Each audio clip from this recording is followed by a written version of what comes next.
Avant 1789, les églises médiévales de Paris se dressaient comme des symboles d'un immense pouvoir, possédant un tiers des terres de la ville et commandant la loyauté de millions de personnes. Puis un seul serment brisa l'ordre établi. Les prêtres furent confrontés à l'exil, la violence éclata, et les autels sacrés devinrent des écuries. Pourquoi toute une ville s'est-elle retournée si brusquement contre sa foi? La réponse réécrit tout ce que vous croyez savoir sur la Révolution. Paris, à la veille de la Révolution, était une ville enveloppée dans l'ombre de ses églises médiévales. Leurs tours de pierre et leurs flèches groupées dominaient chaque horizon, chacune rappelant l'emprise de l'Église catholique sur la vie quotidienne. L'Église possédait un tiers de toutes les terres de la ville, de vastes étendues s'étendant des ruelles enchevêtrées de la rive gauche aux champs ouverts au-delà des vieux murs. Chaque récolte, chaque pain, chaque étal de marché devait un dixième de sa valeur à la dîme de l'Église. Pendant des siècles, ce n'était pas seulement une question de foi, mais de pouvoir. Le chapitre cathédral de Notre-Dame tenait des inventaires détaillés de reliques et de trésors, tandis que les ordres monastiques, comme les bénédictins à Saint-Germain-des-Prés, géraient de vastes domaines et percevaient des loyers auprès de milliers de locataires. Au cœur de cet empire spirituel se dressait Notre-Dame elle-même, siège de l'archevêque et âme du catholicisme parisien. Son trésor contenait des reliquaires ornés d'or et d'émail, des fragments de la vraie croix, le crâne de Saint-Denis, et les ossements de saints locaux comme Geneviève et Marcel. Chaque relique attirait les pèlerins et renforçait la prétention de l'Église à être la gardienne du destin de la ville. Les cloches de Notre-Dame et de ses églises sœurs marquaient les heures, appelaient les fidèles à la prière et sonnaient les avertissements en temps de peste ou de guerre. Pour les Parisiens, le rythme de la vie était mesuré par le calendrier liturgique. Les fêtes, processions et jeûnes tissant le rituel religieux dans le tissu des rues. Mais la portée de l'Église s'étendait bien au-delà de l'autel. Plus d'une centaine de paroisses, chapelles et maisons monastiques parsemant la ville, leur influence tissée dans chaque couche du gouvernement et du commerce. Le clergé administrait la charité, gérait les hôpitaux et arbitrait les disputes. Évêques et abbés siégeaient au conseil du roi, tandis que les tribunaux et registres de l'Église enregistraient naissances, mariages et décès de presque tous les Parisiens. Même les grands marchés et foires de la ville rendaient hommage aux saints patrons, leurs processions serpentant devant des façades gothiques lourdes de siècles de dévotion. Cette domination engendrait du ressentiment autant que de la révérence. La richesse de l'Église, ses terres et sa collecte incessante de dîmes devinrent une source d'envie et de colère parmi les pauvres et ambitieux de Paris. Sous l'encens et les vitraux, une tension couvait, une tension qui allait bientôt éclater, non seulement contre la monarchie, mais contre les pierres et reliques mêmes qui avaient façonné Paris pendant des générations. Le 12 juillet 1790, et l'Assemblée nationale constituante adopta la constitution civile du clergé, une loi qui forçait chaque prêtre et évêque de France à prêter un serment de loyauté à la nation, au-dessus du pape, au-dessus de l'Église. Le serment était public, les conséquences immédiates. Jean-Baptiste Gobel, un ecclésiastique respecté d'Alsace, se tint devant l'Assemblée en février 1791 et récita les mots requis: loyauté à la nation, à la loi, au roi et à la Constitution. Sa voix résonna à travers la nef de Notre-Dame, portée par l'attention de centaines de regards fixés sur lui. Gobel devint l'évêque constitutionnel de Paris, un homme pris entre foi et survie, chacun de ses mouvements scrutés par les révolutionnaires et ses confrères du clergé. Tous les prêtres ne suivirent pas.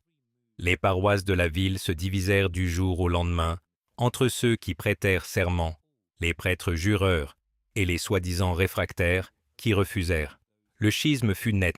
Les registres officiels de la Convention montrent que près de la moitié du clergé parisien résista, risquant le renvoi immédiat, l'arrestation ou pire.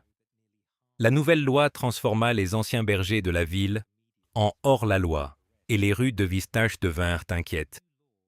La tension déborda en septembre 1792.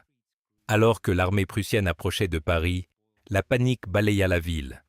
Les gardes révolutionnaires prirent d'assaut les prisons où des centaines de membres du clergé, beaucoup arrêtés pour avoir refusé le serment, étaient détenus.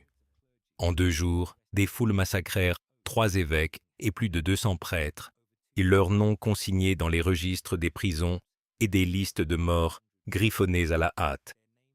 Le sang trempa les pierres du monastère des Carmes et de la prison de la Force, tandis qu'à l'extérieur, les foules acclamaient les exécutions comme des actes de purification patriotique. Les massacres de septembre envoyèrent un message clair. La Révolution ne tolérerait aucune hésitation, aucune loyauté divisée. Gobel, bien qu'il ait prêté serment, se trouva marchant sur un chemin qui se rétrécissait.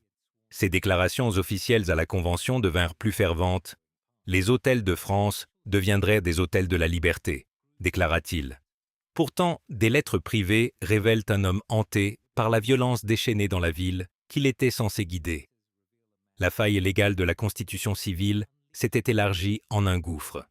Et les églises médiévales de Paris se tenaient maintenant au bord, leur sort lié à un conflit qui n'était plus seulement politique, mais mortel. La guerre idéologique de 1793 était sur le point de commencer, et les pierres sacrées de la ville allaient bientôt porter les cicatrices. À l'automne de 1793, Paris devint le théâtre d'un type de destruction jamais vu auparavant dans sa longue histoire. Le comité de salut public, avec Pierre-Gaspard Chaumette à son avant-garde, émit des décrets qui frappaient directement les symboles mêmes de la foi et de la monarchie. Le 28 octobre, des ouvriers montèrent des échelles contre la façade occidentale de Notre-Dame.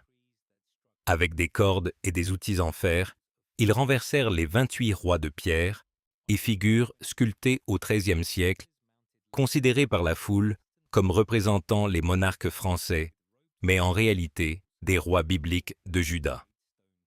Les têtes s'écrasèrent sur le parvis en contrebas, se brisant sur les pierres, tandis que la foule huait et applaudissait. Pendant des jours, des fragments de visages et de couronnes jonchèrent la place, un avertissement pour quiconque s'accrochait à l'ancien ordre. Quelques semaines plus tard, Chaumette et ses alliés orchestrèrent la transformation de Notre-Dame elle-même. Le 10 novembre, la cathédrale fut dépouillée de ses autels et reliques, sa nef transformée en scène pour la fête de la Raison. Une actrice, Mademoiselle Maillard, fut intronisée au sommet d'une montagne artificielle, vêtue de robes tricolores comme la déesse de la raison vivante. Le siège de l'archevêque devint une plateforme pour des discours dénonçant la superstition, tandis que des chœurs chantaient des hymnes à la liberté et que des femmes dansaient dans les allées. Le maître-autel, autrefois réservé aux rites les plus saints, affichait maintenant un flambeau de la vérité et des bustes de philosophes des Lumières. Les lettres de Chaumette révèlent une planification méticuleuse de ce spectacle. Mais les journaux de témoins oculaires décrivent une scène à la fois chaotique et électrique, mi-théâtre, mi-émeute. Les anciens rituels ne furent pas simplement abandonnés. Ils furent délibérément moqués et inversés. Statues décapitées, autels profanés, des siècles de dévotion balayés en une seule saison.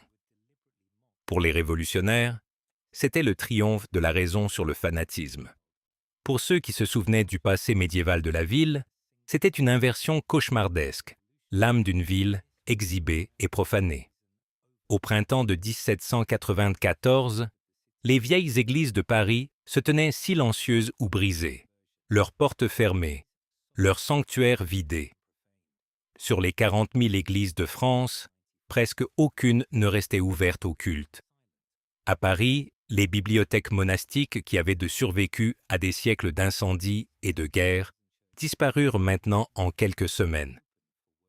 4 millions de volumes, sermons, chroniques, manuscrits enluminés furent sortis des chambres fortes des abbayes et entassés sur des bûchers, leurs cendres dérivant sur les cours de pierre.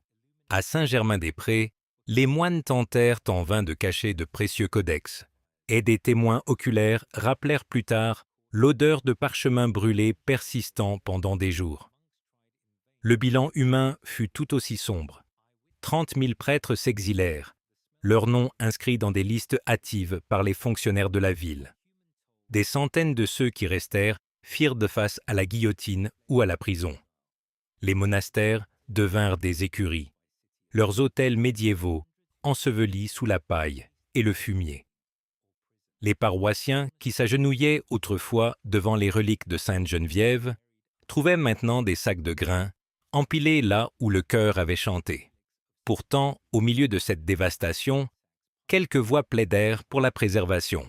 Alexandre Lenoir, un jeune artiste et archiviste, commença à rassembler des fragments, effigies de tombeaux de Saint-Denis, statues brisées de cimetières, mais arguant que même en Révolution, l'art et la mémoire méritèrent d'être sauvés. Ces efforts menèrent au premier musée des monuments français en 1795, un sanctuaire pour les reliques d'une époque perdue. Des siècles plus tard, des traces de la violence demeurent. En 2019, des ouvriers restaurant Notre-Dame découvrirent des graffitis gravés par des révolutionnaires, un faible écho de ces années où foi, pouvoir et pierre semblaient s'effondrer ensemble. Des pierres vieilles de plusieurs siècles, autrefois façonnées par la foi, témoignent maintenant silencieusement du pouvoir et du péril d'effacer le passé. Aujourd'hui, plus de la moitié des églises médiévales de Paris sont perdues. Leur absence interroge. Quand la conviction devient destruction, quel fragment de culture et de conscience risquons-nous d'oublier à jamais? Partagez vos réflexions ci-dessous.